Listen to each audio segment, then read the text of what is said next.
Hey everyone, Robert Musica here with the Legacy Home team. I hope you're enjoying the warm weather outside and maybe even squeezing in some pool time soon as the summer fast approaches. I appreciate you sticking around for just a few quick minutes while I give you a timely heads up about what's really happening in the real estate market right now. We are seeing inventory climb and fast. In fact, we are approaching inventory levels we haven't seen since 2003 in our market. Now, you may remember in one of my videos this past fall, I said something very similar. But as many homes came off the market and others sold over the winter, we saw months of inventory fall back down just a bit. It was with great anticipation after the new president took office that we awaited what the new economy would look like and how that would impact the real estate market going into the spring, which is when things typically pick up. Well, I'm here to tell you today that it seems like the only thing picking up is new listings. Last month alone, there were almost 20,000 residential listings for sale that hit the MLS in North Texas, more than any month that I can find in the last 20 years, except for one. Now, we have surpassed the inventory levels from last fall that I previously warned you about.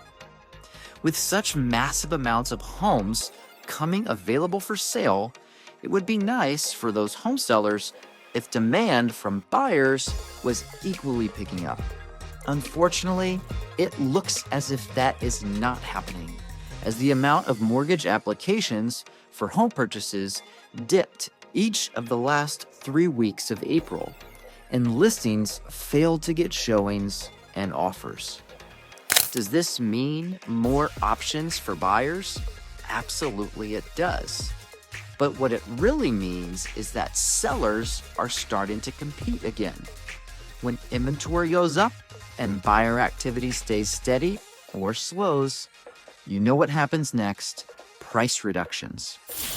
Here's my take. Over the next 30 to 60 days, we are going to see a noticeable wave of price drops in our real estate market. Sellers who listed high in March, April, or early May, expecting a hot spring market, may soon realize the competition is stiffer than expected. Sure, a few homes will go fast, but those are probably the ones that are either priced the best or have all of the knock your socks off upgrades. But the others, I believe they'll sit. And when they sit, sellers will start cutting prices to attract attention. So if you're a buyer or you know someone who is, this is the moment to start watching closely. We're already spotting sellers who are dropping prices, offering closing cost credits, or becoming more flexible on repairs and timelines.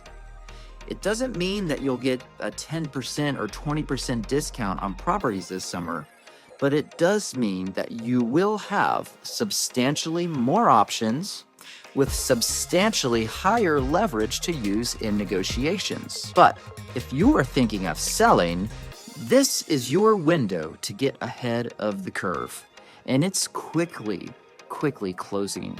If your home is well prepped, staged, and priced right from the jump, you can still beat the competition and sell strong before summer slowdown really hits. But don't let anyone convince you that it's better to list your property over market value with the assumption that you'll negotiate downward once offers begin rolling in. This strategy in a market with increasing inventory will likely hurt you. Be prepared to list your home competitively right out of the gate. If you're curious what all this means for your personal situation, let's talk. Whether you're thinking about buying, selling, investing, or you just want to know what your home is worth in today's market, my team and I are here to help. Enjoy your summer.